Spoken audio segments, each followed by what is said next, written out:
आपका स्वागत है स्टडी क्लिक पर और शुरू करते हैं आज का लेक्चर। क्रिस्पर कोविड-19 टेस्ट या जिसको फेलुदा कहते हैं, ये कैसे काम करता है उसको हम देख लेते हैं। एक्चुअली यह पेपर स्ट्रिप टेस्ट है। अगर सबस्ट्रेट नहीं रहता है तो इस पे कोई बैंड नहीं दिखेगा और सबस्ट्रेट के प्रेजेंस में अगर सैंपल नेगेटिव है तो केवल इसमें एक बैंड दिखेगा जिसको कंट्रोल बैंड कहते हैं, और सबस्ट्रेट के प्रेजेंस में अगर सैंपल पॉजिटिव है मतलब कोरोना वायरस का जीनोम है सैंपल में, तो इस स्ट्रिप पे दो बैंड्स दिखेंगे, एक तो कंट्रोल बैंड और दूसरा ये टेस्ट बैंड। तो ये कैसे होता है हम आगे देखेंगे। अभी इस टेस्ट का जो पाइपलाइन है उसको हम पहले समझ लेते हैं। सैंपल को कलेक्ट किया जाता है, पेशेंट से सैंपल कलेक्ट किया जाता है, मतलब कोरोना वायरस का जो आरएनए है वो कलेक्ट किया जाता है। फिर इस आरएनए को आरटी-पीसीआर से कन्वर्ट किया जाता है। आरटी-पीसीआर के जगह आरपीए भी यूज किया जाता है।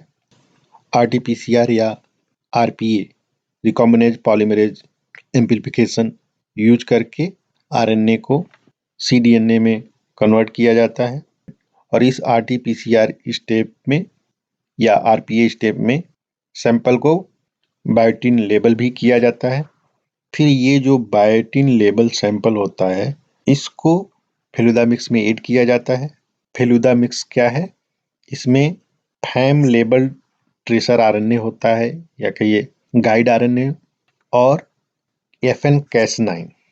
तो क्या होगा कि जब ये सैंपल इसमें फेलुदा मिक्स में ऐड किया जाएगा, जब biotin labelled substrate Feluda mix में ऐड किया जाएगा तो क्या होगा?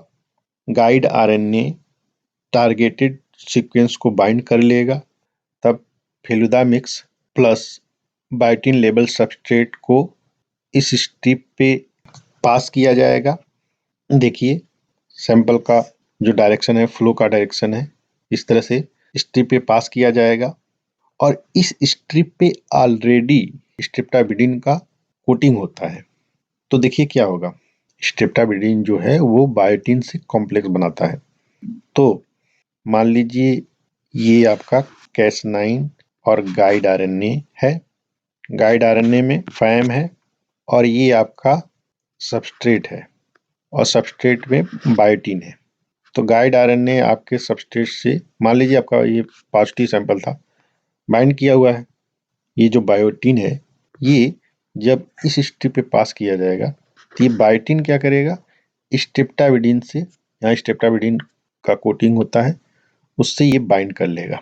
तब इस स्ट्रिप को एंटी फैम एंटीबॉडी जो कि गोल्ड नैनो पार्टिकल से कॉन्जुगेटेड होता है, इस मिक्सचर में डिप किया जाएगा। तो क्या होगा, अगर पॉजिटिव सैंपल होगा तो फैम लेबल्ड गाइड आरएनए है, देखिए इससे ये एंटी फैम एंटीबॉडी जो है ये बाइंड कर जाएगा, तो इससे ये पॉजिटिव बैंड इस स्ट्रिप पे दिख जाएगा।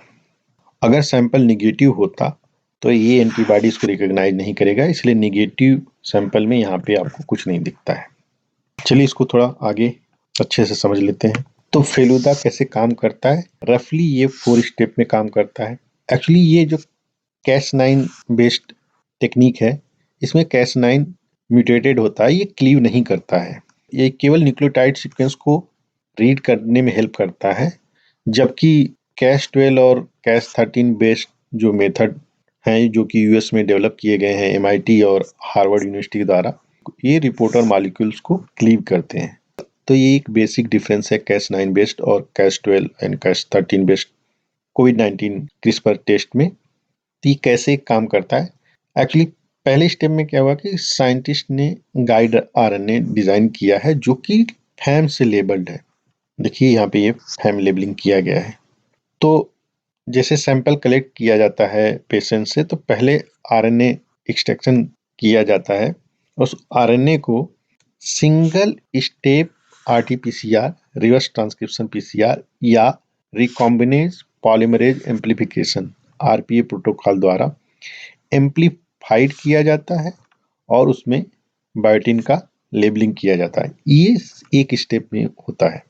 फिर नेक्स्ट स्टेप में क्या किया जाता है, फेलुदा मिक्स को इंक्यूबेट किया जाता है बायोटिन लेबल सैंपल के साथ। और ये फेलुदा मिक्स क्या है, इसमें Cas9 प्रोटीन है, FN Cas9 और फैम लेबल्ड गाइड आरएनए या ट्रेसर आरएनए।